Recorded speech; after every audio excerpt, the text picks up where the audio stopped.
Assalamualaikum warahmatullahi wabarakatuh. Waalaikumsalam warahmatullahi wabarakatuh.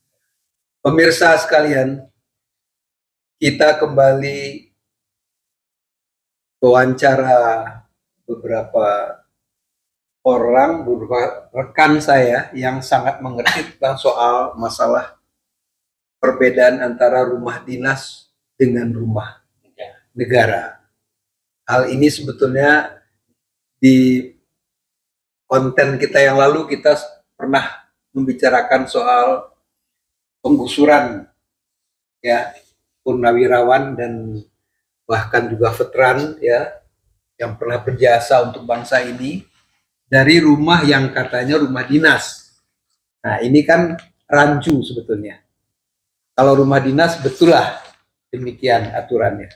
Tapi sekarang kan pertanyaannya, apakah perumahan-perumahan atau kompleks-kompleks baik yang ASN maupun yang TNI militer itu statusnya rumah dinas atau rumah negara? Karena ini bisa berbeda perlakuannya. Ada yang bisa dibeli dan ada yang tidak bisa dibeli. Jadi pemirsa, supaya kita tidak salah paham tentang masalah ini, dan saya kira juga ini bermanfaat bukan hanya buat TNI, Polri, dan yang lainnya, tapi juga untuk ASN. Saya kira banyak juga perumahan-perumahan departemen yang mengalami hal yang serupa mungkin. Jadi mungkin Mas AA ini bisa jelaskan. Mas AA ini sebagai apa? Saya sebagai Ketua Koalisi Anak Bangsa Peduli Jasa Pahlawan. Koalisi Anak Bangsa Peduli Jasa Pahlawan. Wah, ini pas betul sebetulnya. Ini pas betul yang kita inginkan.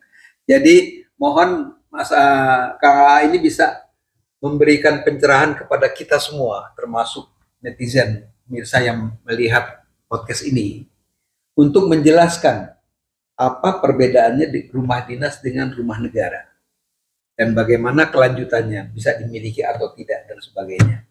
Terima kasih. Silakan. Terima kasih Bu Indra. Assalamualaikum warahmatullahi wabarakatuh. Waalaikumsalam. Jadi saya mau mencoba menjelaskan rumah negara. Jadi saya tidak akan menyinggung rumah dinas.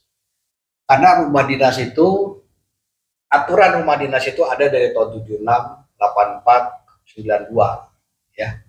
Nah, kemudian tahun 94 istilah rumah dinas ini dihapus oleh pemerintah. Oh. Nah, jadi pemerintah tuh mengeluarkan peraturan pemerintah nomor 40 tahun 94 tentang rumah negara.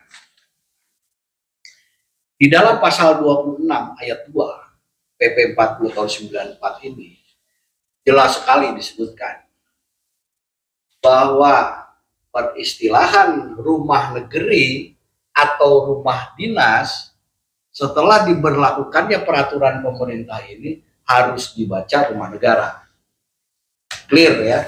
Jadi semua aturan walaupun itu yang belum tahun 94 ke bawah, semua istilahnya diganti menjadi rumah negara. Rumah negara. Kenapa menjadi diganti dengan rumah negara? Nah, ini karena dikeluarkannya Undang-Undang nomor 4 tahun 92 ya. Undang-Undang nomor 4 tahun 92 tentang perumahan dan pemukiman. Nah, itu dasarnya keluar PP 40 tahun 94. Nah, jadi semua bangunan tempat tinggal hunian yang dimiliki oleh pemerintah itu disebutnya rumah negara, ya. Tidak lagi rumah dinas. Nah, yang menjadi problem hari ini adalah TNI sampai hari ini masih menggunakan istilah rumah dinas. TNI ya. Nah, ini sangat lucu. Karena apa? Saya bilang lucu. Peraturan Menteri Pertahanan ya, yang terbaru nomor 13 tahun 2018 itu ada Permehan 13 tahun 2018 itu tentang pembinaan rumah negara. ya, pembinaan rumah negara di lingkungan Kementerian Pertahanan dan Tentara Nasional Indonesia. Jadi clear nih. Permenhannya sendiri menyebutkan rumah negara. Ya. Tapi di tingkat Panglima TNI ke bawah, mereka menggunakan istilah rumah dinas. Nah kan kalau saya bilang ya, ini seolah-olah kayak ada pembangkangan. Ya. Kan ini yang menjadi tanda tanya, kenapa mereka membangkang? Sudah jelas Menteri Pertahanan menggunakan istilah rumah negara. Ya. Nah kenapa lingkungan TNI Menteri Pertahanan? Karena jelas di dalam Undang-Undang Nomor 1 tahun 2011 maupun di Undang-Undang Nomor 1 tahun 2004 ya, tentang perbendaharaan negara, itu disebutkan Menteri Keuangan itu pengelola aset negara, ya, Menteri Keuangan. Menteri PU adalah pembina. Ya, ya. Nah, Menteri adalah pengguna barang. Menteri apa nih? Semua menteri. Oh, semua menteri. Ya. Semua menteri itu pengguna barang. Ya. Artinya apa? Artinya Panglima TNI ini bukan pengguna barang. Kalau bicara Peraturan Menteri Pertahanan Nomor 13 tahun 2018, Panglima TNI ini kuasa pengguna barang. Kuasa loh, bukan pengguna barang, kuasa pengguna barang. Gitu. Nah, itu ke bawahnya juga ada istilahnya gitu. Itu yang penggunanya itu Menhan. Pengguna itu Menhan. Artinya apa? Artinya semua aset TNI ya, baik itu gedung, rumah, atau yang lainnya, itu Menteri Pertahanan yang punya kewenangan. Ya, gitu. Kayak begitu. Nah, berarti semua harus mengikuti Permenhan. Nah, Permenhan juga harus mengacu kepada Peraturan Pemerintah Nomor 40 tahun 94, Peraturan Menteri PU Nomor 22 tahun 2008. Ya. Itu harus mengacu ke sana. Karena apa? Karena yang namanya rumah itu Menteri Keuangan pengelola, Menteri PU pembina. Gitu. Nah, sama halnya seperti sekarang kita mau mengatakan TNI mengatakan ini rumah dinas. Loh, bukan Pak, saya bilangnya. Ini rumah negara. Karena istilahnya sendiri sudah dihapus oleh pemerintah tahun 40 dengan nomor PP nomor 40 tahun 94. Sudah dihapus gitu. Anda nggak bisa bicara rumah negara, rumah dinas. Ya, Anda harus bicara rumah negara, nggak bisa. Itu yang pertama. Yang kedua, satu bangunan bisa disebut rumah negara kalau dia sudah terdaftar di Kementerian PU dan sudah ada surat keputusan penetapan dari Menteri Keuangan.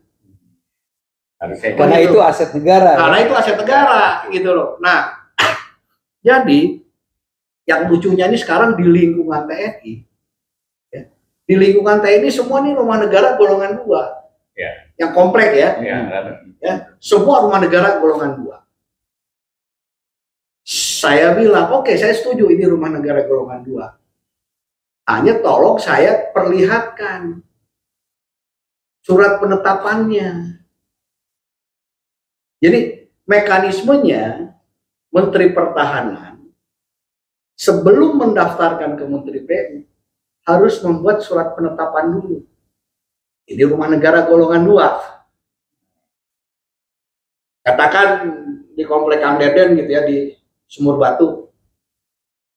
Surat penetapan rumah di golongan 2 di Sumur Batu. Nah, itu ada lampirannya. Di Sumur Batu itu ada berapa rumah? Ya. Kalau katakan 100 rumah, ya, ditulis 100 rumah. Ditetapkan itu rumah negara golongan 2. Ya, ya. Begitu oleh Menteri Pertahanan. Nah, setelah Menteri Pertahanan menetapkan, baru Menteri Pertahanan mengajukan surat permohonan pendaftaran rumah negara ke Menteri PU, gitu. Ya, itu ya. Harus begitu. Ini Gitu. ini kita bicara rumah berarti ya. Kita bicara rumah. Kalau tanah, Nah, bisa aja tanahnya milik TNI atau bagaimana gitu. bisa. Ya. Artinya begini, yang perlu kita pahami adalah kalau bicara rumah negara, ini kita tidak bicara tanah. Ya, Pisah. Berdiri sendiri. Nah, karena beda dengan perumahan umum. Kalau perumahan umum kan saya punya sertifikat tanah, otomatis bangunan yang di atasnya milik saya. Kasarnya begitu. Ya. Tapi kalau rumah negara, ada undang-undangnya tersendiri mengenai rumah negara, ada undang-undangnya sendiri mengenai tanah. Gitu. Gitu, Bung Indra. Ya. Jadi setelah Menteri Pertahanan mendaftarkan, nanti Menteri PU itu mengeluarkan surat keterangan pendaftaran bahwa itu milik negara. bahwa itu sudah didaftarkan di Kementerian PU. Ya. Nah, begitu sudah terdaftar, itu Menteri PU itu menyerahkan kepada Menteri Pertahanan, itu sudah ada HDNO-nya setiap rumah. Jadi setiap rumah itu harus ada huruf daftar nomor, gitu, ya. Ada huruf daftar nomor, kemudian ada besarnya biaya sewa tiap bulan, gitu. Menunjukkan bahwa itu milik negara. Jadi yang namanya rumah negara yang dihuni oleh baik itu dari lingkungan TNI maupun sipil, itu kita harus bayar sewa tiap bulan. Yang menentukan siapa? Menteri PU. Nilainya itu Menteri PU. Tapi bisa aja kan, misalnya pemerintah tidak menarik sewa, tapi itu nggak boleh. Itu Undang-Undang Perbendaharaan mengatakan harus ditarik sewa. Makanya di dalam PP 40 tahun 94, ya, kewajiban, ya, penghuni itu salah satunya adalah membayar uang sewa, gitu. Itu ada di dalam peraturan pemerintah. Berarti kalau kayak gitu, kalau misalnya selama ini kita tinggal di suatu perumahan negara atau kompleks TNI maupun sipil, kalau kita nggak pernah bayar sewa, bisa diasumsikan kita pemilik. Nah, itu dia. Milik rumahnya. Pemilik rumah. Gimana? Ini amanat aturan undang-undang kok yang mengamanatkan harus bayar sewa. Menarik ini. Gitu loh. Ini saya kira yang diperlukan buat banyak masyarakat ya. Gitu. Nah, lebih dalam. Ya. Nah, kemudian pada saat menyerahkan itu,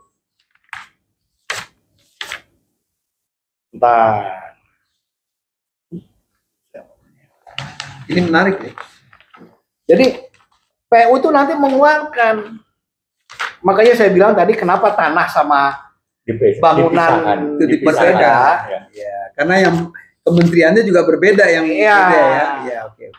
Nah, kalau sudah didaftarkan tuh ada gini loh, Bang Indra. Tanda bukti hak milik rumah tanpa tanah. PU dong yang ngeluarin. PU loh yang ngeluarin. Jadi ada tanda bukti hak milik rumah tanpa tanah. Nah, di dalam itu ada nomor surat keputusannya. Surat keputusannya ada, tanggal berapa, nama yang menempati ada, huruf daftar nomor terdaftar di PU-nya ada semua, gitu loh. Makanya tanda bukti hak milik tanpa tanah. Jadi karena nanti sertifikatnya terpisah, gitu. Kalau jadi satu komplek masing-masing rumah punya satu-satu. Punya satu-satu. Begitu kan? Punya satu-satu. Hanya berarti punya satu komplek. Nggak bisa. Nggak bisa. Berdiri masing-masing ya. Bisa. Kalau saya di komplek Kodam 120 rumah ya, 120 nomor. 120 surat. Itu berarti bisa dikatakan PU ini mencatat inventaris rumah negara. Persis. Semua aset negara, baik itu rumah maupun gedung, itu terinventarisir di PU. Menteri PU. Kalau di situ tidak ada catatannya, berarti bukan punya pemerintah. Oke. Bukan punya aset negara. Bukan aset negara. Gitu. Nah, ini kan jadi konyol. TNI tidak pernah mau mendaftarkan komplek-komplek. Nah, kenapa tidak mau mendaftarkan? Karena dalam sejarahnya, berdasarkan data yang saya punya, sampai dengan tahun 75, ya, yang namanya komplek TNI dari Sabang sampai Merauke, tidak ada uang negara yang dipakai untuk membangun. Oh, bangunannya ya. Bangunannya ya, Tapi bangunan. tanahnya. Nah, tanahnya nggak jelas kan, banyak yang okupasi. Oh, Iya. oke. Banyak tanah okupasi. Iya, iya, iya. Salah satu contoh nih yang saya bilang tanah okupasi, itu komplek Hankam Bintaro. Ya, komplek Hankam Bintaro itu ahli warisnya udah menang. Gitu. Sama kayak tanah di mana? Kelapa Gading, komplek Kodamar. Ada sebagian tanahnya yang dimenangkan oleh ahli waris, tapi sampai hari ini tidak bisa dieksekusi, gitu loh. Oh gitu. Jadi tanah itu nggak jelas yang milik TNI, itu banyak tanah okupasi. Jadi Apalagi seperti yang ini ya, contohnya misalnya kan ada Jalan Keramat Raya bekas rumah sakit Angkatan Darat. Begitu BOT pindah ke Taman Mini, nggak bisa dibangun lagi bang, karena tanahnya kan tanah Angkatan Darat. oh iya, Di situ sertifikatnya milik orang lain. makanya Itu banyak kejadian di banyak kejadian. Nah, itu yang makanya kenapa saya bilang banyak tanah okupasi. Ya kita kan juga harus memaklumi, ya, pada saat terjadi kegentingan G30 SPK. Ya. Nah di situ tuh banyak tuh Cina-Cina yang apa? Yang kabur, Iya, iya, iya. yang lari Iya. pulang kampung ke Cina gitu loh. Sehingga tanah-tanahnya ini tidak bertuan. Nah itu banyak yang apa? Salah satunya banyak yang diambil oleh TNI. Iya, iya, Nah iya. kemudian dijadikan komplek-komplek gitu.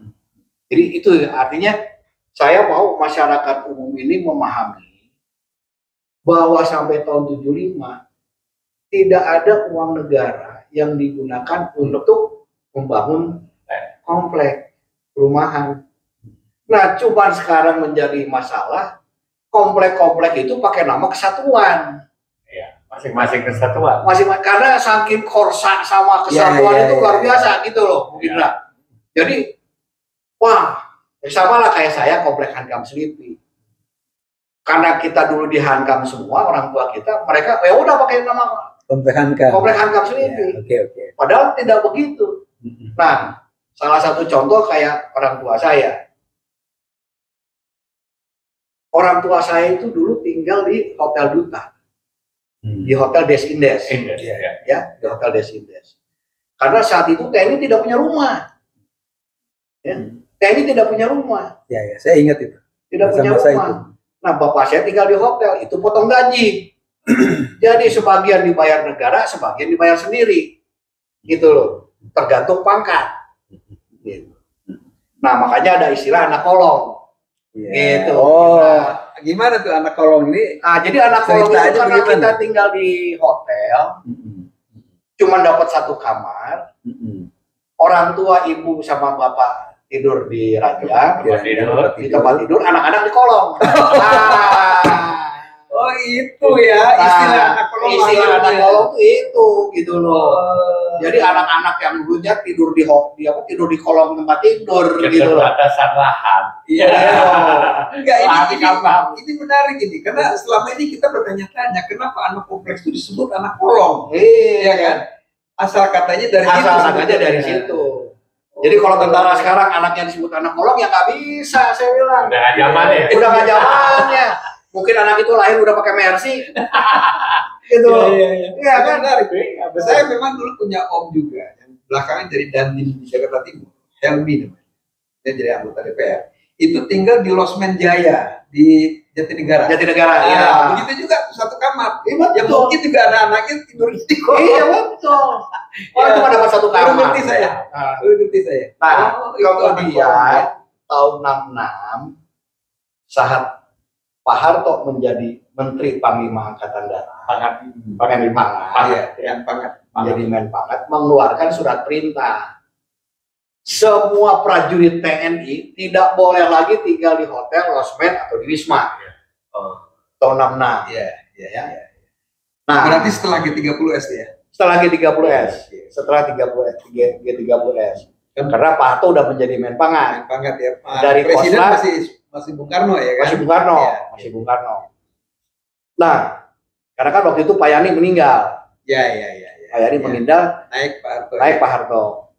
Nah, Pak Harto tahun 66 itu mengeluarkan surat perintah. Semua prajurit TNI tidak boleh tinggal di hotel, losmen, wisma. Nah, kemudian saat akan keluar dari hotel, losmen, dan wisma, ada dua pilihan. Mau menerima uang atau rumah. Gitu. Kalau yang menerima uang, mereka beli rumah di luar. Tapi yang menerima rumah, jadilah tinggal di komplek. Gitu. Dan ada janji bisa dimiliki. Bukan. Yang Itu kalau yang dibangun zamannya Pak Umar. ya. Zaman Pak Umar. Ini bukan zaman Pak Umar. Ini zaman Pak Harto. Sebelumnya berarti ya. Ya.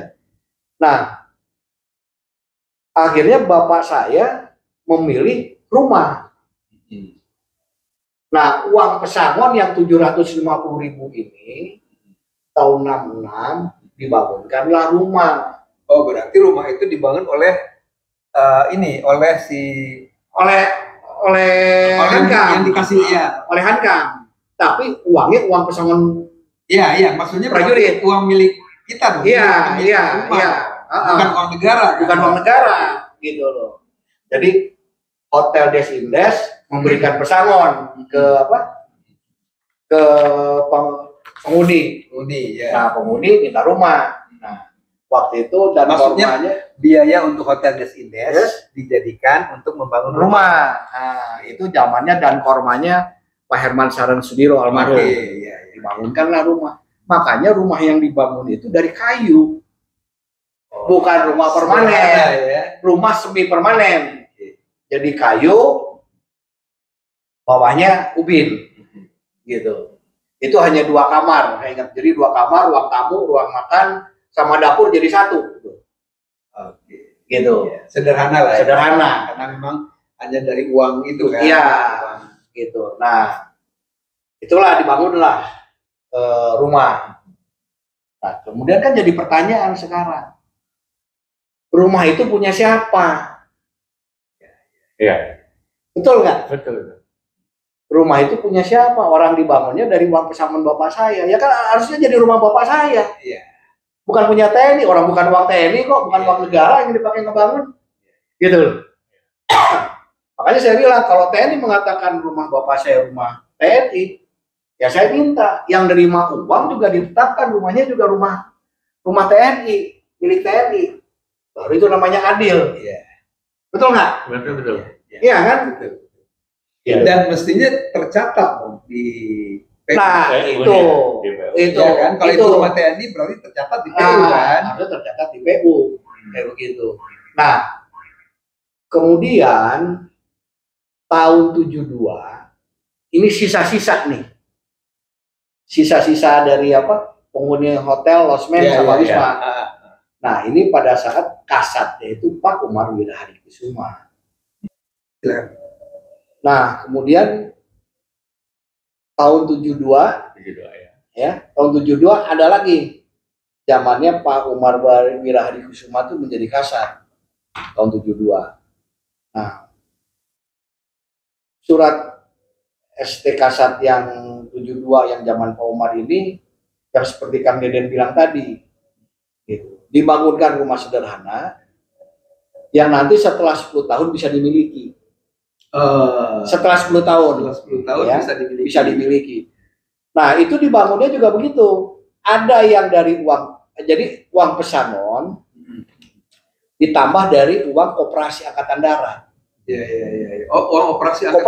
Maksudnya koperasi. Oh, koperasi. Koperasi. Dan uang kesejahteraan prajurit. Artinya apa? Artinya bukan uang negara yang dibangun. Iya.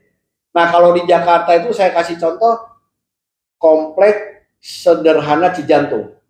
Itu begitu ya. Modelnya. Sama komplek sederhana Rempoa. Nah, itu Cijantung, komplek sederhana Cijantung, ya, sama Rempoa ini dibangun pakai kasat nih, sama yang di Bintaro. Komplek Angkatan Darat di Bintaro. Iya. Dia tuh kalau saya nggak salah tuh dia sebelahan dengan Yon Armetse, artileri Medan Sedang, yang di Bintaro itu. Iya. Itu pakai ST Kasat gitu. Itu tuh rumah itu bukan rumah benar-benar rumah sederhana. Itu tembok ini Bang. Kalau kita gini pakai jari, merudul. Merudul itu loh. Enggak, itu kan Merudul. waktu itu zamannya semen masih mahal, pakai kapur. Ya memang Jadi kalau kena dulu air, pakai rokok. dulu kan ngebangunnya itu Jadi kerotok. apa namanya kapur, Iya. tanah, sama pasir, kan begitu. Nah itu atapnya itu dari bedeng, Iya. bedek apa namanya? Seng. Bukan seng, bambu itu loh. Anyaman gitu. Anyaman bambu itu. Bambu itu yang apa? Bambu kayak dari bambu. Iya, iya, yang Iya. anyaman. Yang Bambu. anyaman. Iya, Nah iya. itu atapnya tuh pakai bambu, gitu loh. Gitu. Dan zaman dulu nggak ada listrik. Kita dulu tuh namanya ininya airnya tuh pakai Pompa dragon. dragon. Yang kocok-kocok-kocok. Oh, kayak Iya. begitu. Atau sumur. Pakai Enggak, ada tiga. semua, Oh, enggak. pakai dragon. Pakai dragon. Pakai dragon. Nah, itu saya dulu kebagian tuh. Saya kebagian pokoknya kebagian Iya, isi iya. apa? Tangki air. Iya, iya. 2 biji lagi. Wah, itu jam sore tuh kayak begitu.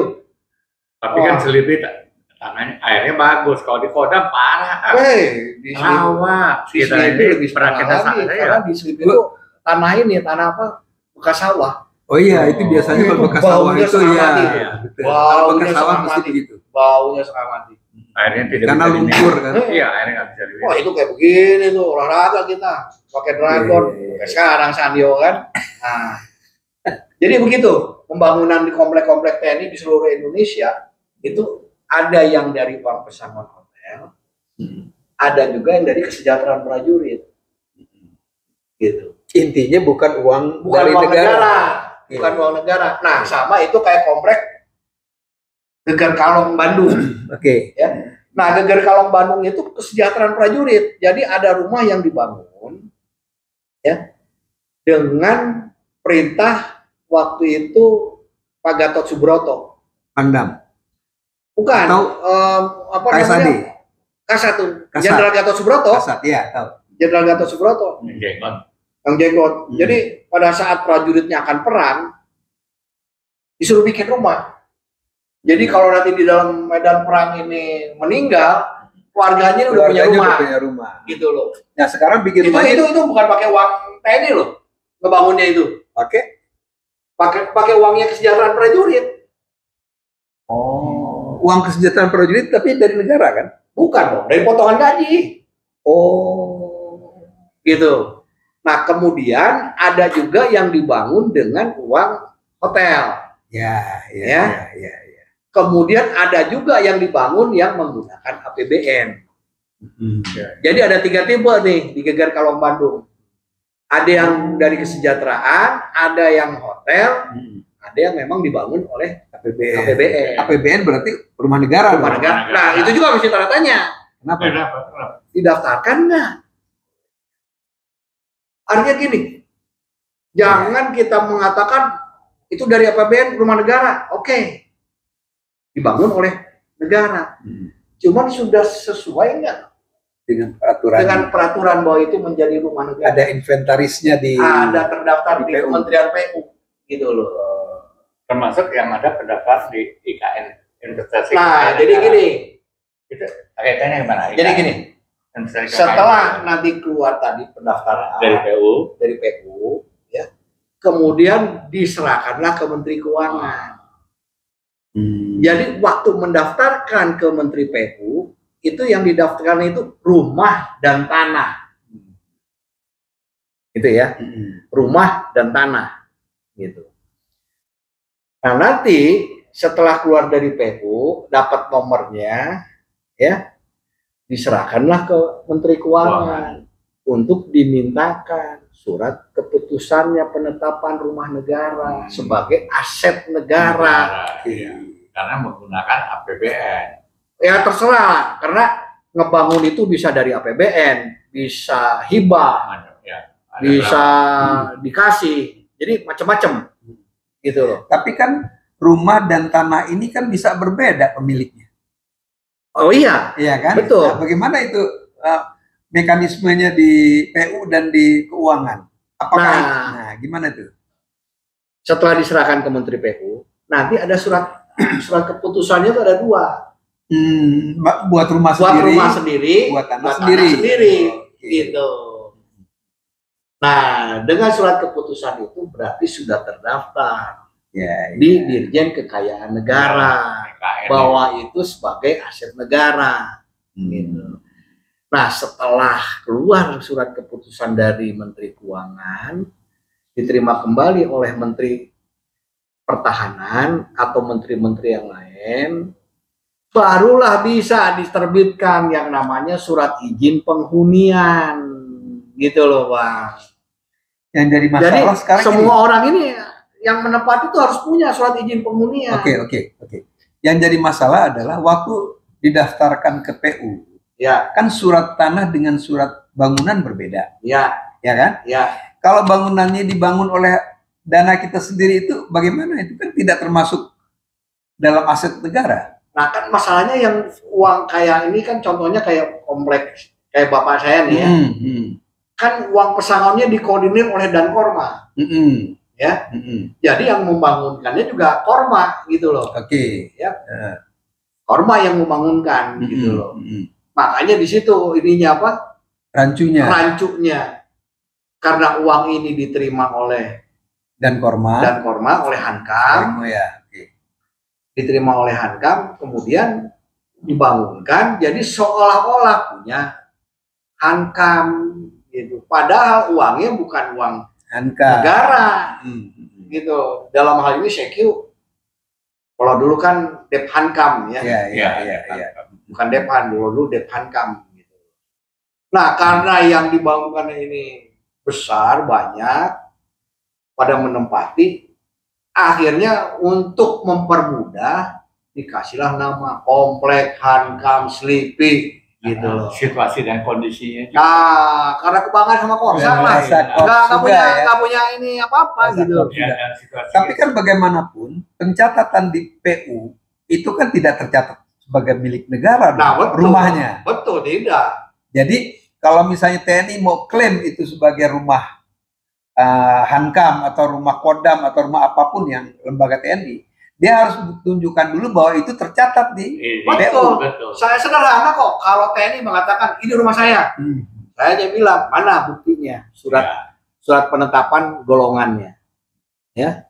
Habis setelah mana surat penetapan golongannya, mana huruf daftar nomornya dari PU, ya.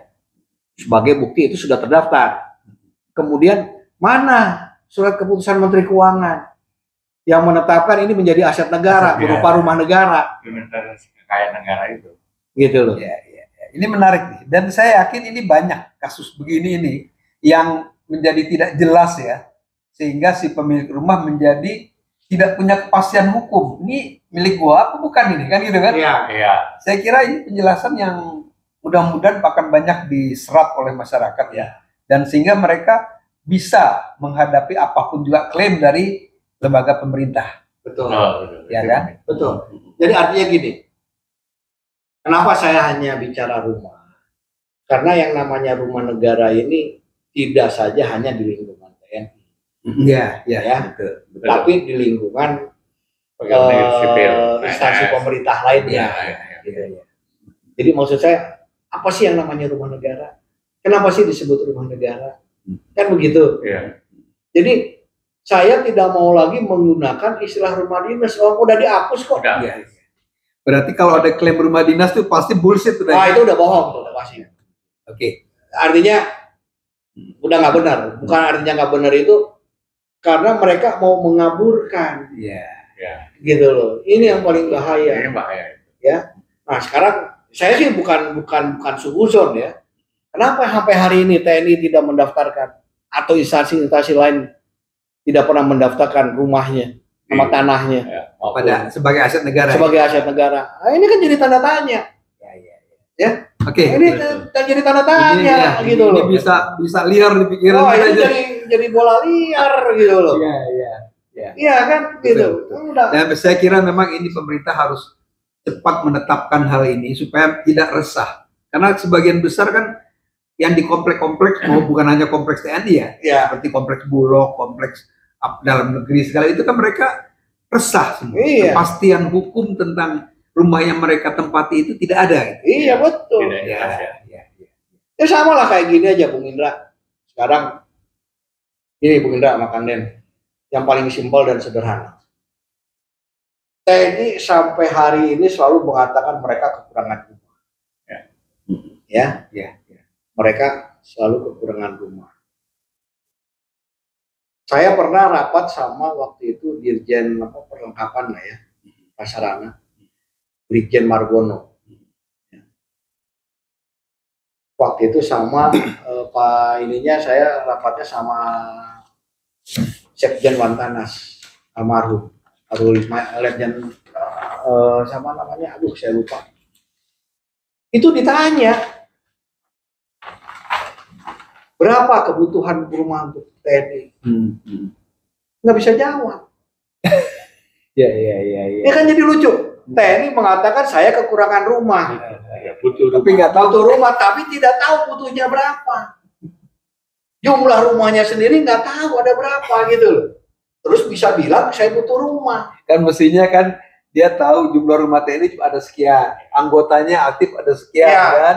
Nah ini masih kurang kan begitu kan? Iya. Kan? Supply demand. Supply and demand.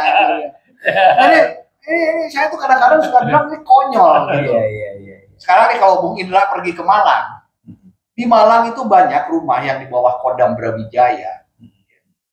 Di Malang itu banyak rumah-rumah negara ya yang hancur, kosong terus karena kosong itu jadi hancur gitu loh. Iya. Nah, terus kemana?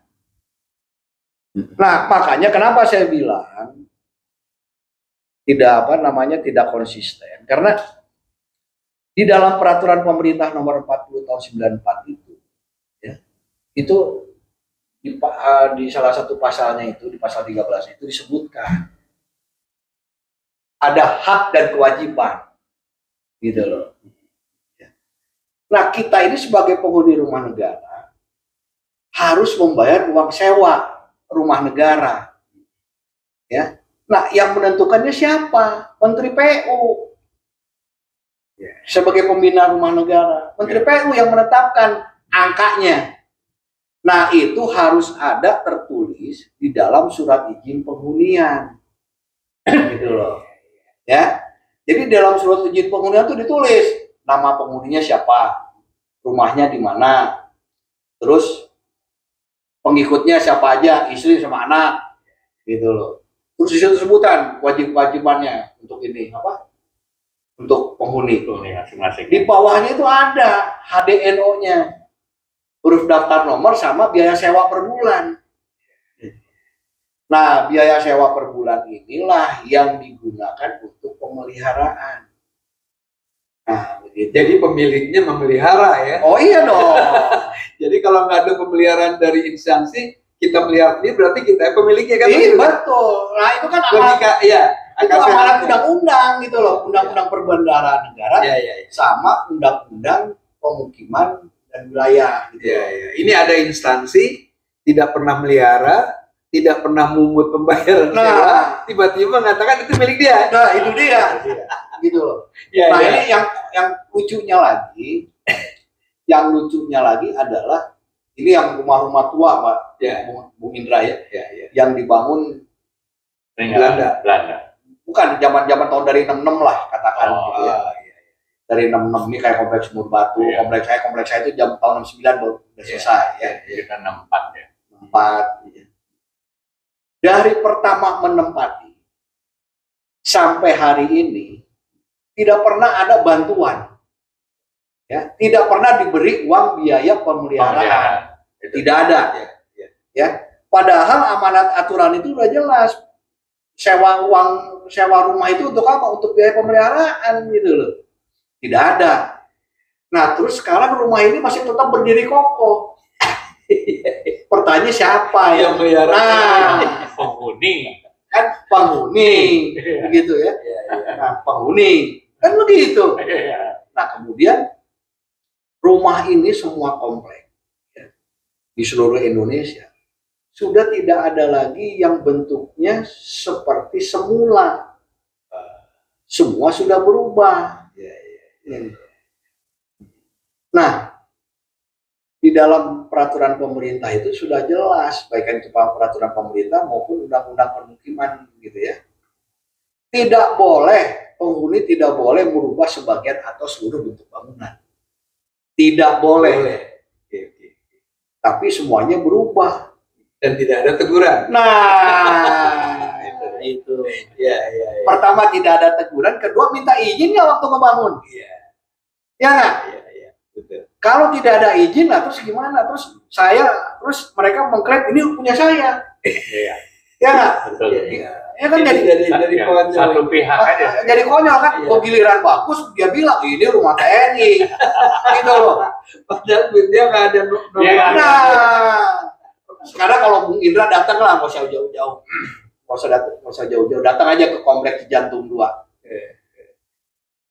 Itu udah kayak kita masuk ke Pondok Indah. Sama di Di komplek Sumur Batu juga begitu. Itu udah minimalis.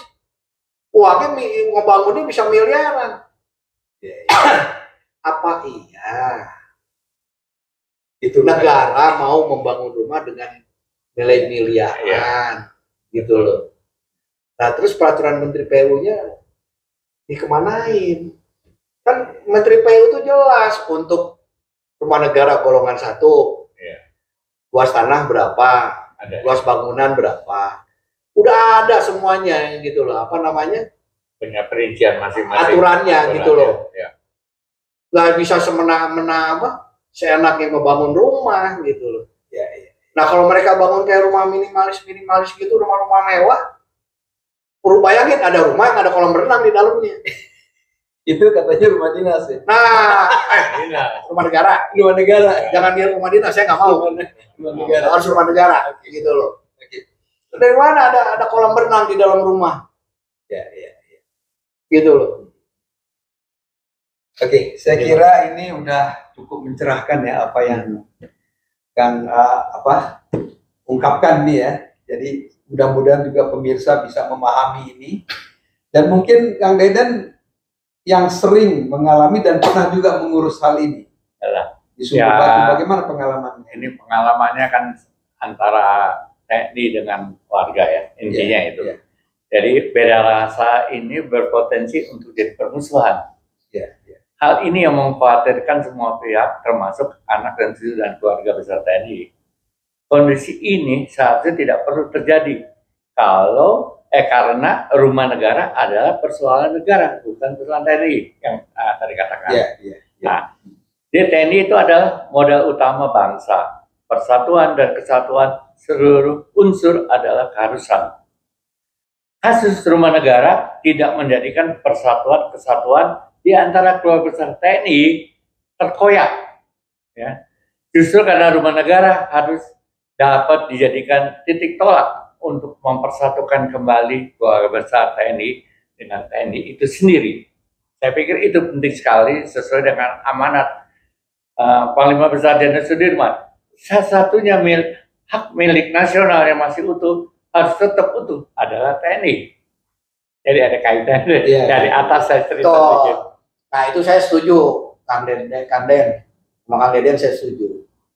Cuma sekarang bagaimana kita mau bicara yang seperti itu? Ya. Kalau di kita sendiri masih ada diskriminasi. Betul. Gak usah jauh-jauh sebagai contoh. Fahri Hamzah Triakudu, ya, mantan Menteri Pertahanan, mantan Kasat. Di Cijantung 2 itu dia punya 4 rumah dijadiin 1. 4 atau 3? 4. Udah 4 kan? 4 rumah. Saya tahu 3 itu. 4 rumah. Tempat latihan Itu didapatkan pada saat masih aktif atau Kenapa? pada saat aktif. Ya, 4 rumah jadi 1. Padahal jelas sekali amanat aturan itu, setiap orang hanya boleh memiliki 1 rumah negara. buat TNI aktif? Bukan buat TNI. Semua, baik itu TNI maupun ASN. ASN. Ya. Katakan sekarang suami istri, saya dapat rumah negara. Istri saya juga ASN, dapat rumah negara. Kemudian tinggal di dalam satu kota. Nggak boleh. Harus pilih siapa yang mau, suami atau istri yang dapat. Nah ini bayangin 4 rumah jadi 1. Gila ya. Mungkin bukan hanya Pak Riyamizat aja. Ya Pak, mungkin ya kayak sekarang Teddy Laksmana juga kayak begitu. Ya. Ya. Mantan Pangdam Jaya yang terakhir jadi Wakabin ya. Ini juga kayak begitu, 2 rumah jadi 1. Berarti Sementara yang putra putri diusir karena dianggap tidak punya hak. Ya. Gitu. Padahal kalau kita bicara amanat, undang-undang, peraturan, di lingkungan TNI kan tidak ada nih, di komplek ini yang rumah negara golongan 3, Ya. semuanya rumah negara golongan 2. Ya. golongan 2 maksudnya apa, Pak? Nah, jadi kalau rumah negara golongan 2 ini adalah rumah negara yang diperuntukkan menunjang operasional kantor. Gitu loh. Berarti rumah dinas dong. Rumah negara. Rumah negara. Rumah negara. Oh, rumah negara. Rumah negara. Rumah negara. Rumah negara ya, golongan 2. Nah, rumah negara golongan 2 itu hanya untuk yang aktif. Jadi katakan kalau di TNI, Purnawirawan, Warakauri juga sudah tidak punya hak untuk menempati. Kalau rumah negara itu. Kalau rumah negara golongan 2. Ya. Nah, terus kan alasannya kan kebijakan atasan. Kebijaksanaan atasan. Saya bilang, kalau kebijaksanaan itu ada jangka waktunya. Katakan pada saat pensiun, yang bersangkutan belum punya rumah. Nah, kemudian institusi memberikan kebijaksanaan. Oke, saya kasih waktu 2 tahun. Setelah 2 tahun harus keluar. Gitu. Diberi kesempatan untuk nyari Diberi rumah. kesempatan untuk nyari rumah atau ngebangun rumah. Setelah 2 tahun keluar. Ini kan enggak. Sampai dua-duanya meninggal. Setelah dua-duanya meninggal, anak-anaknya harus keluar. Gitu loh. Ya kalau punya rumah, kalau nggak punya rumah, ya kan jadi gelandangan. Tapi kan kebijakannya berarti baik dong buat Purnawirawan. Kebijaksanaannya baik, tapi karena sampai meninggal jadi nggak baik. Pelaksana ya. Oh iya, itu kan jadi diskriminasi. Diskriminasi ya. Jadi diskriminasi dong. Diskriminasinya di mana? Ya diskriminasinya kenapa kalau boleh sampai meninggal yang anak-anak Nggak boleh. nggak boleh. Padahal bagian dari keluarga gitu. Nah, padahal apa namanya, Purnawirawan Warakuri sendiri secara aturan itu nggak boleh. Oh, aturannya. Aturannya loh, Aturan. kita bicara aturan, nggak boleh gitu loh. Ya kalau kayak begitu caranya, kalau gitu bikin aja TNI peraturan pada saat penerimaan apa prajurit atau penerimaan akmil. Semua warga negara Indonesia yang akan menjadi prajurit TNI tidak boleh menikah. Kenapa? Lah, karena kalau dia punya istri, punya anak, terus anaknya jadi gelandangan, diusir. Kan artinya gini, Iya. banyak TNI, banyak prajurit TNI juga yang jujur. Ya. Banyak prajurit TNI yang jujur. Mungkin lebih banyak kali ya. Ya.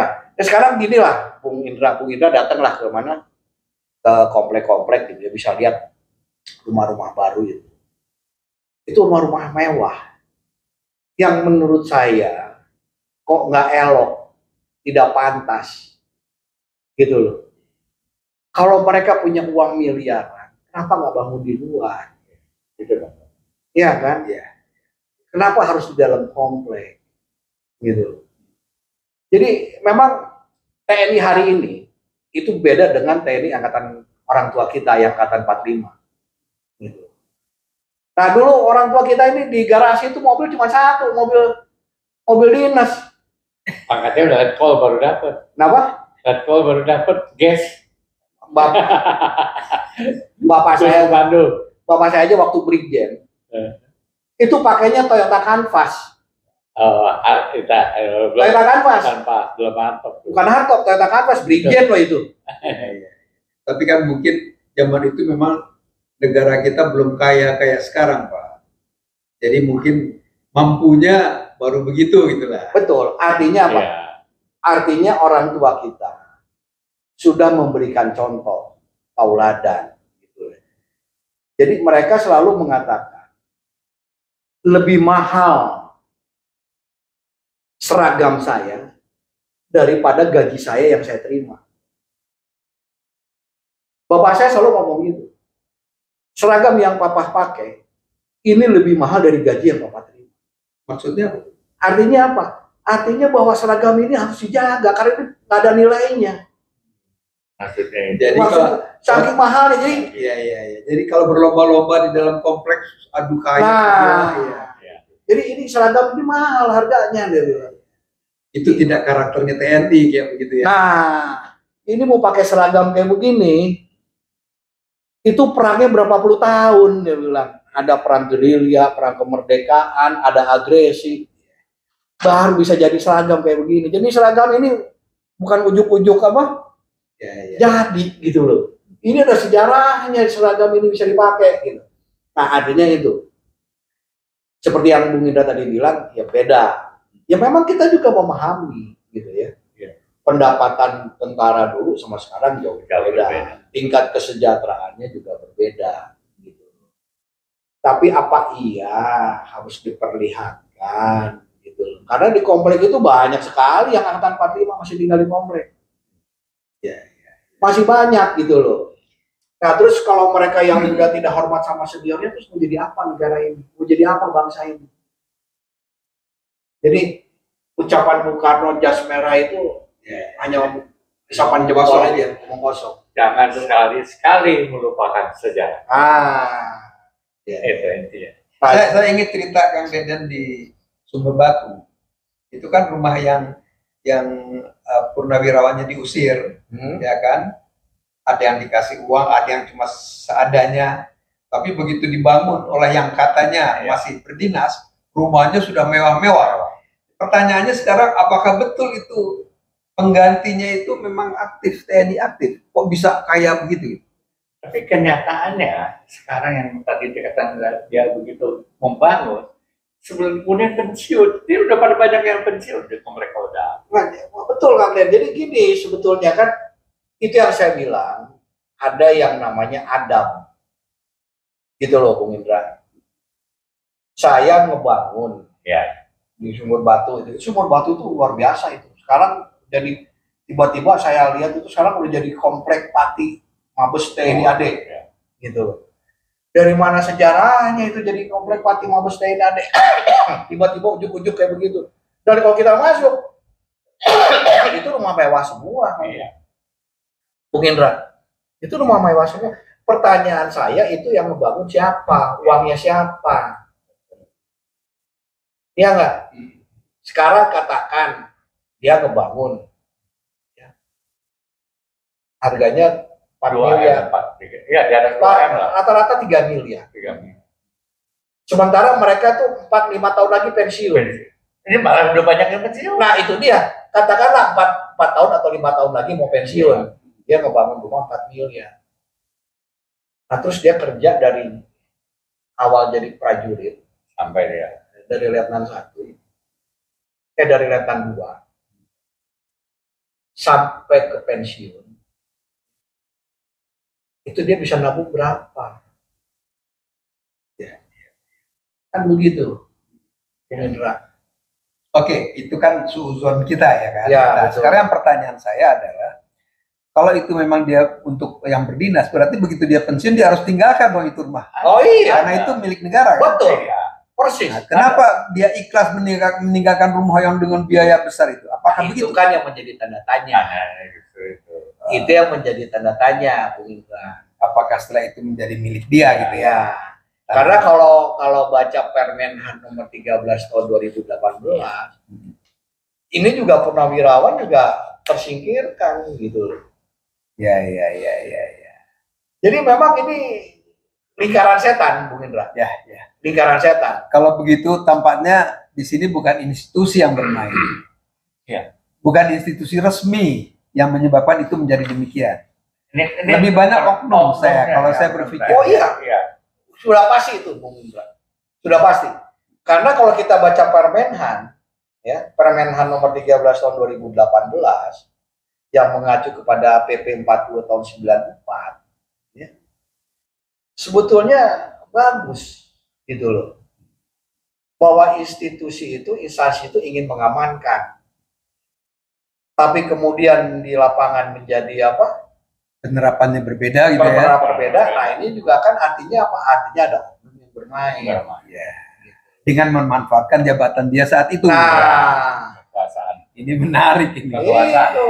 Dan ini harus dibongkar. Oh iya. Iya. Nah sekarang mereka bilang katanya nggak ada lahan. Sekarang nggak usah jauh-jauh, Bung Indra. Tebet green dia, green Tebet tuh. Itu lahan punya Kostrad. Ya, green Kostrad. Kenapa dia harus bikin mall? Lapangan golf. Oh, Itu di Halim. mau di Halim, mau di Pangkalan Jati. Iya nggak? Akhirnya kan sebenarnya peraturan nggak boleh dikomersilkan, kan ada yang kita juga warga yang tinggal di komplek itu nggak boleh Nah, dikomersil. itu dia makanya kan dengan undang-undang apa? Undang-undang pertahanan yang baru. Kan TNI tidak boleh berbisnis. Iya. Makanya yang berbisnis bukan TNI, tapi koperasinya gitu loh. Iya. Nah, pertanyaan saya pengalian aset ke koperasi ini sudah sesuai aturan atau tidak? Kan gitu. Iya. Ada nggak persetujuan Menteri Keuangan pengalihan aset dari aset katakan TNI AU gitu ya kepada koperasinya? Indo Koperasi Angkatan Udara Indokopaunya ada nggak? Gitu. Iya. Kenapa jadi lapangan golf? Kenapa nggak dibikin perumahan untuk prajurit yang mau pensiun? Iya. Padahal kan ada Asabri. Ya kayak Bung Indra tahu sendiri, uang Asabri dikemplang, dikorupsi, digelapkan, berapa triliun, berapa puluh triliun. Sampai Gitu. sekarang nggak ketahuan. Sampai sekarang nggak ketahuan, nggak jelas juntrungnya. Padahal Asabri itu salah satunya, selain untuk katakan untuk pensiun, tunjangan hari tua, kesehatan, itu juga ada uang perumahan di situ. Jadi Gimana Kang Dedan? Gimana? Masih ada yang Enggak, ya ini yang tadi masalah pensiun ya. Kita kan ada peraturan terbarunya 14009 yang bukan peraturan ST surat kasar bagi prajurit TNI Angkatan AD yang pensiun mulai tahun 2010 supaya segera mengembalikan rumah dinas kepada TNI saat masing-masing dan diberikan tengah waktu selama 6 bulan setelah pensiun harus sudah mengembalikan pengosongan pada yang mereka yang sekarang tinggal di Kodam itu kan udah lebih 6 bulan. Apa mereka nggak tahu peraturan ini? Nah, kalau ini kan udah dicabut. Yang mana yang 1409 udah dicabut. dicabut dengan Sama 1555. 155 kan sebelumnya Oh enggak dong. 14 ini kan 1409. 2010. Ah, 155 2010 juga. oh iya 2010 juga. Iya. duluan mana? Duluan yang 1409. Jadi dulu 1409 George Toishita membuat ST Kasat 1409 yang mengatakan semua prajurit TNI Angkatan Darat yang sudah pensiun harus keluar dari rumah. Nah, waktu itu menimbulkan keresahan di seluruh Indonesia. Kita melakukan protes. Nah, karena protes yang keras ini, karena bukan hanya putra putri tapi seluruh purnawirawan turun. Akhirnya dicabut, diganti dengan ST Kasat 1555. Bunyinya diperbolehkan sampai meninggal salah satu. Tapi di sini kan masih disebut istilah rumah dinas. Padahal kan itu saya bilang semuanya sampai hari ini semua surat yang berkaitan dengan rumah negara TNI itu selalu mengatakan rumah dinas gitu. oh, jadi ini sepihak ya. Sepihak. Makanya sekarang sama kayak orang-orang bicara SIP. SIP itu dalam arti yang benar adalah surat izin penghunian. Tapi TNI ini, Angkatan Darat, itu macam-macam, tiap daerah bisa beda-beda. SIP itu bisa jadi surat izin penempatan, surat izin perumahan. Gitu. Udah saya semua maunya aja. Dia menggunakan singkatan itu gitu loh. Padahal kalau bicara PP 40 tahun 94 yang namanya SIP, SIP itu surat izin penghunian. Iya. Gitu loh. Ada yang namanya surat izin menggunakan rumah. Tergantung wilayahnya mau pakai istilah apa gitu loh. Tergantung di atasnya. Ya, tergantung di atasnya. Hanya saya belum ketemu aja yang menggunakan bahasa daerah gitu. Ya kan? Iya, iya. Semuanya masih untungnya masih pakai bahasa Indonesia. Nah, jadi Kang Deden tadi gimana tuh yang Iya, rupanya hanya berapa bulannya sama. Bulannya sama hanya berapa hari lah. Hanya berapa hari lah. jadi itu nggak berlaku lagi ya? Nggak berlaku lagi 1409 gitu loh. 1409 nggak berlaku, diganti sama 1555. Iya, iya, iya. Nah itu yang jadi Hanya itu yang berapa hari seminggu. jadi itu yang saya bilang Bung Indra, di TNI ini banyak apa? Banyak siluman. Kalau ASN banyak tikus ini. Siluman ini bisa. Iya, iya, iya. Artinya, Tapi kalau melihat begitu kayaknya ini menggambarkan suasana pemerintahan kita saat ini kayaknya. Semua yang terjadi ini. nah, Iya kan? Artinya amburadul ini bukan hanya di satu dua lembaga, hampir di semua lembaga. oh iya.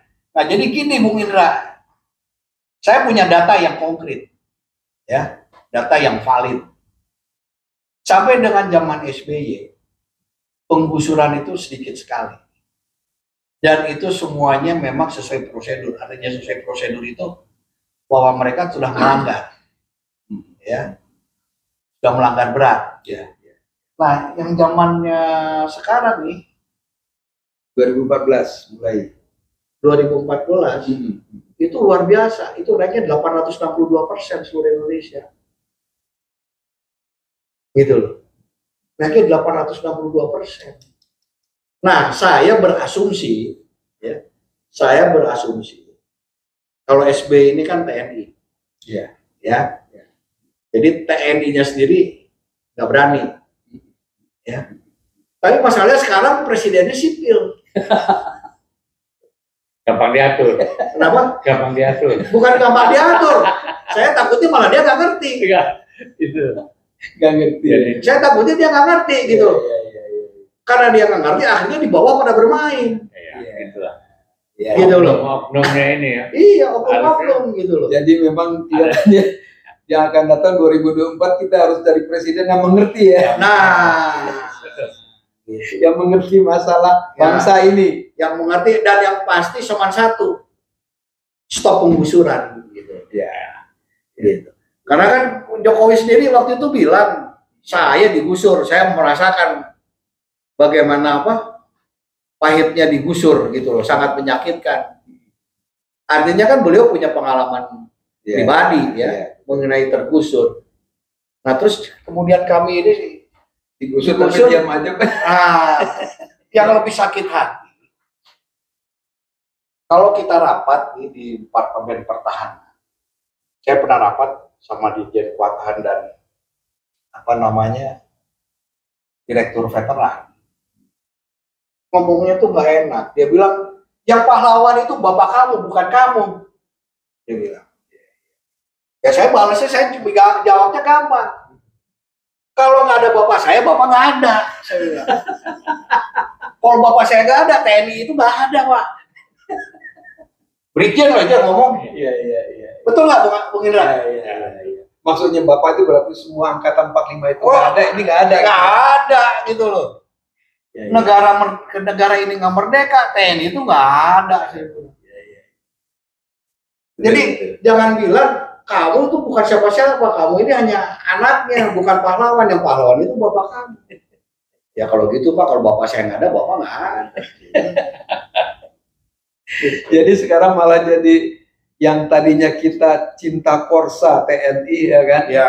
keluarga TNI ini sekarang bahkan menjadi berbalik membenci TNI kan. Jadi memang begitu ya, kita seperti saya yang tinggal di Komplek Kodam ya, itu amanah sering saya dengar, ibu-ibu terutama yang sangat guru, dia minta tolong dong Pak Deden, saya jadi usir, saya udah tua, udah 40, saya masih ingat Bapak di sini. Tolonglah katanya, kalau saya meninggal silakan, saya ini mau ambil katanya, tapi saya kan banyak kenangan di sini. Itu satu. Ada yang jenderal yang kayak udah putus asa ngomong sama saya, ini dengan cara TNI begini, saya rasa rugi ikut mendirikan bangsa ini. kepala bangsa sendiri dengan cara begitu dalam saya. Bayangin. Oh iya betul. Jadi sama kayak gini, Kang Den, Bung Indra. Jadi waktu kita mau diusir, ya, jadi mau dikasih rumah, gitu loh. Nah, bapak saya ini kan termasuk Pati. Masa Pati terus mau dikasih tipe 54. Mungkin buat bapak saya nggak ada masalah, ya, karena tinggal berdua sama apa? Sama ibu saya. Jadi rumah besar pun nggak merepotkan. Hanya di dalam benak bapak saya bagaimana yang pakatnya di bawah bapak saya di komplek. Yang sementara di satu rumah itu udah tinggal anak sama cucu. Jadi di rumah itu bisa 4-5 kepala keluarga. Mereka nggak mampu gitu ya. Mereka nggak mampu. Bapak saya dapat tipe 54. Pati, Pak Men dapat tipe 45. Terus gimana mereka mau hidup gitu loh. Di situ bapak saya apa namanya? Berontak gitu ya, marah sama Ibu Sujana. Jadi jadi seperti itu gitu loh. Jadi artinya apa? Artinya mari kita sama-sama memikirkan bagaimana kita bisa memanusiakan para pejuang ini dan keluarganya. Jangan di negeri ini yang katanya negara berdasarkan Pancasila, ya, masih lebih terhormat sampah daripada manusia. Gitu loh. Sampah itu kita buang, dikumpulin, ada tempat pembuangan sementara, ada tempat pembuangan akhir. Sampah loh, diperlakukan seperti itu. Nah ini manusia yang punya sejarah memerdekakan bangsa ini lebih hina dari sampah diperlakukannya, kan udah nggak benar gitu loh. Nah terus nilai-nilai Pancasila itu adanya di mana? Iya kan? Preambul Undang-Undang Dasar 1945 ini kemana? Gitu loh, kan luar biasa, berkat rahmat Tuhan yang Maha Esa. Wih, Keren ya. nggak ada konstitusi di seluruh dunia yang menggunakan berkat rahmat Tuhan yang Maha Esa. Oh itu berat itu. Pembukaannya. Itu tanggung jawabnya. Nggak bisa tuh berkat rahmat. Nggak ada konstitusi yang sehebat Indonesia. Gitu loh. Betul nggak, Bung Indra? Betul. Masih ada Kang Den yang mau disampaikan? Ya, memang jadi kita lihat penegakan HAM justru berbanding terbalik dari hakikatnya kemanusiaan yang selalu untuk dihargai, bukan diintimidasi ya. Kita ambil contoh di Komplek Kodam, saya mengalami sekali nih intimidasi. Ada oknum yang tertentu berkeliaran di komplek, mencari harga pasar. Istilah kasarnya waning piro, berani. Dia menunjuk ini, saya ngalami. Dari kalau saksi, saya jadi saksi. Terakhir, dia datang lagi kepada saya. Ini ya biasanya mereka pakai jaket, jadi nggak kelihatan. Dia katakan nama saya, SDM aja Pak Deden. SDM setahu kita apa? Daya manusia.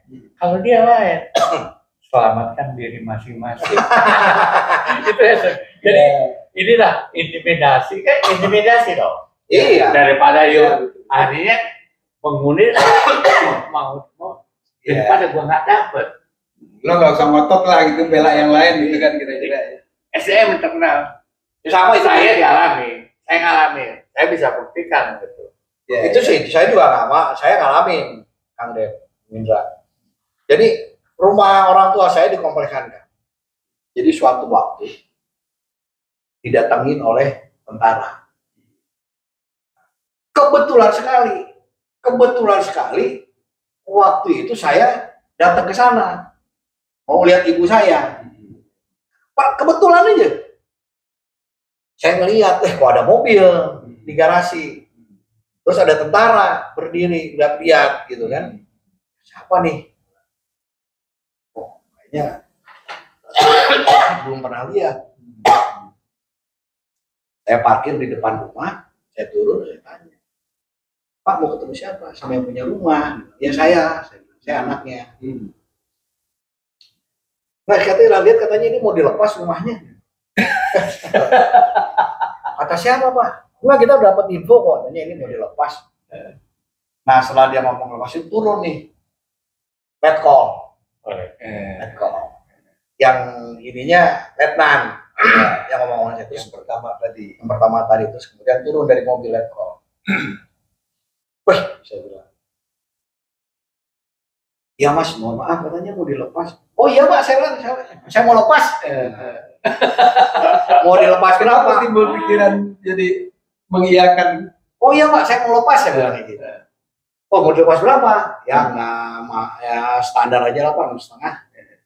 6,5 apa? Dia bilang 650 juta. Oh enggak Pak, 6,5 miliar. Wah nggak bisa deh. Ini bukan rumah Anda, ini rumah hankam. Pak, kalau ini rumah hankam, Bapak sekarang tunjukkan sama saya bukti-bukti bahwa ini memang punya hankam. Saya minta surat keterangannya Pak.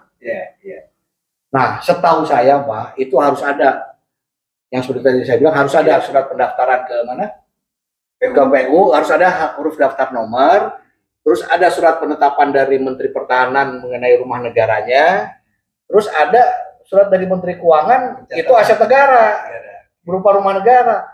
Kalau Bapak bisa ngeliatin itu sama saya, gak usah beli Pak. Bapak saya kasih gratis, saya pindah Pak. Tapi kalau Bapak nggak bisa ngeliatin itu, saya minta 6,5. Itu murah Pak. Kalau Bapak ke kampung, jadi rumah kompleksnya itu kan dikelilingin kampung Pak, di atas Pak. Pasaran yang masuk gang Pak, itu 20 juta 1 meter Pak. Bayangin 20 juta. Tanah saya 800 meter. Kali aja.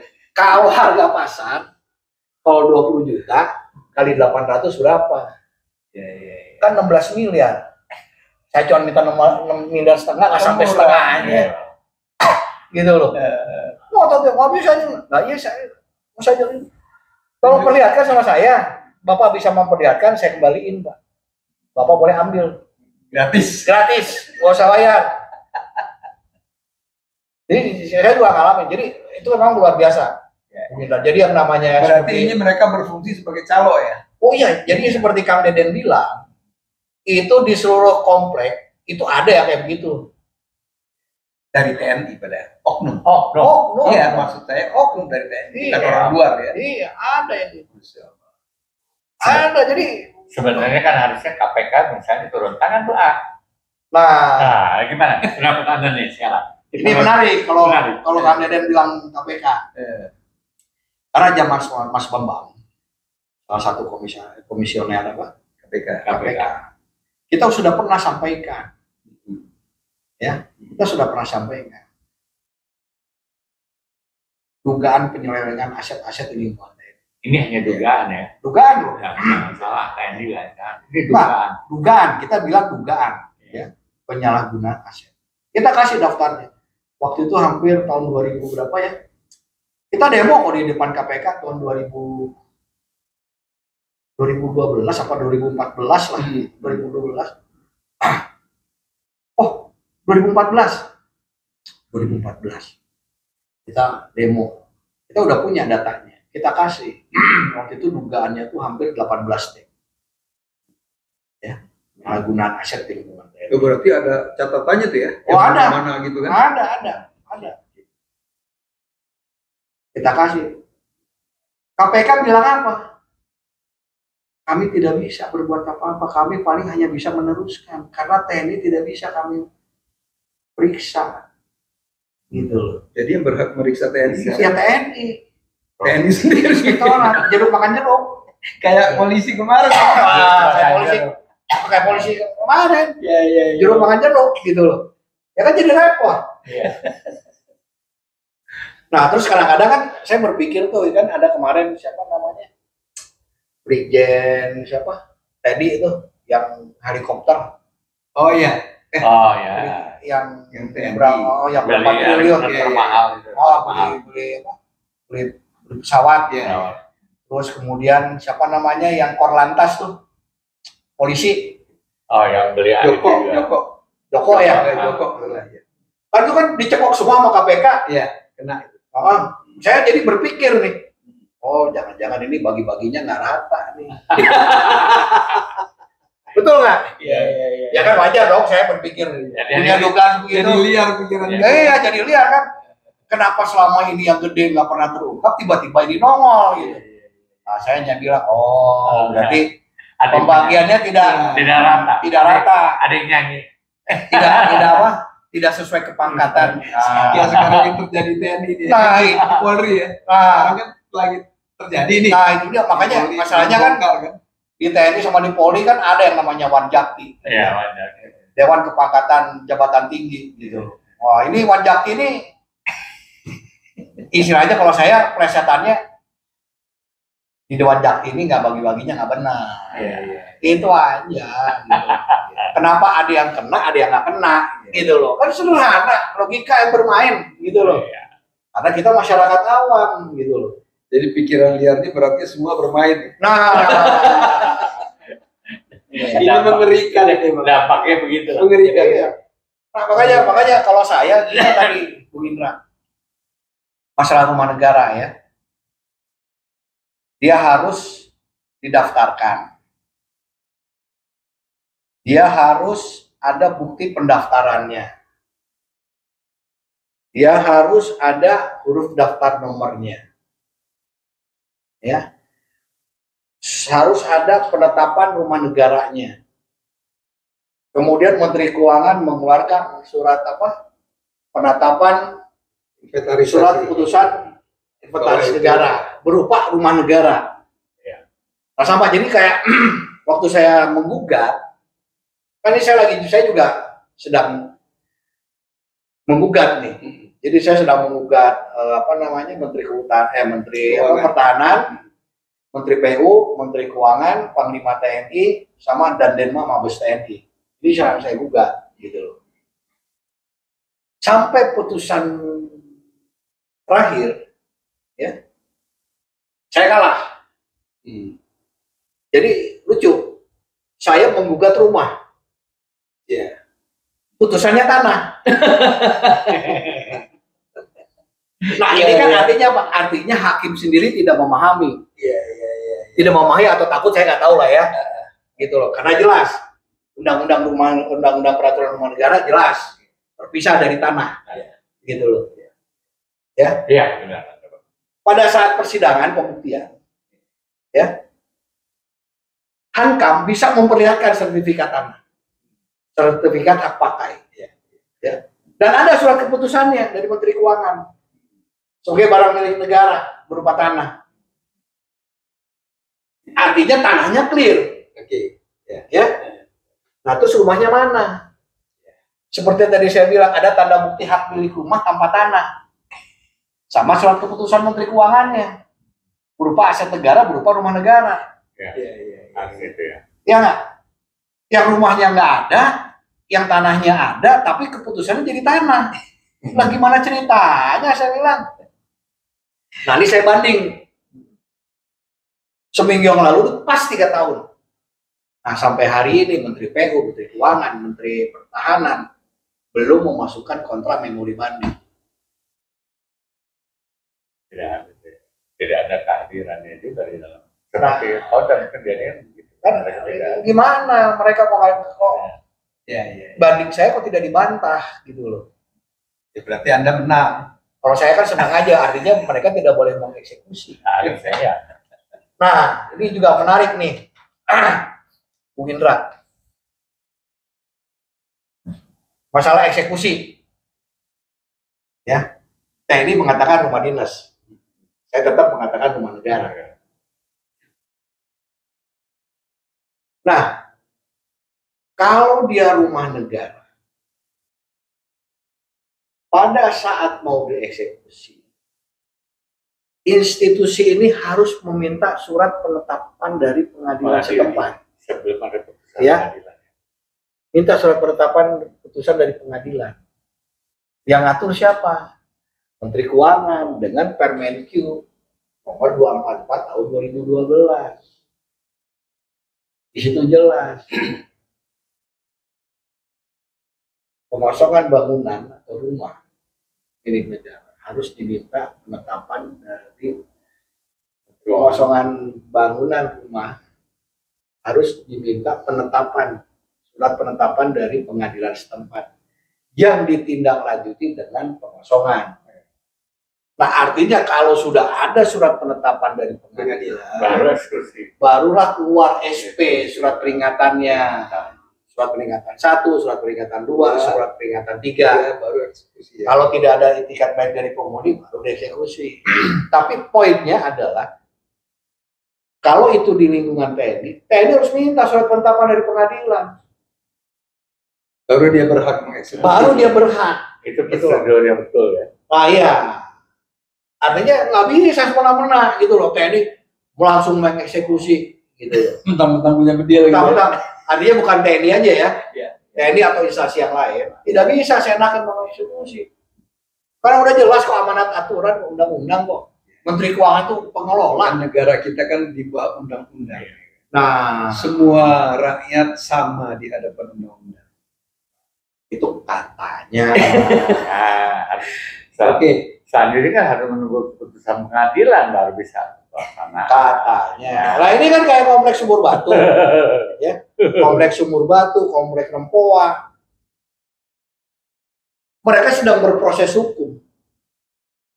Tiba-tiba dieksekusi. Ya. Nah terus taat hukumnya gimana gitu loh? Iya. Padahal mereka ngomong di TNI mengatakan kalau Anda tidak setuju, tidak puas, silakan tempuh jalur hukum. Ya, tempuh jalur hukum. Para penghuni ini taat hukum, ditempuhlah jalur hukum. Betul nggak? Iya, iya. Tapi begitu jalur hukum ini ditempuh, tiba-tiba dieksekusi. Berarti dia pura-pura taat. Nah, yang tidak taat hukum siapa sekarang? Oke, saya kira cukup ya apa yang sudah kita ungkapkan ini.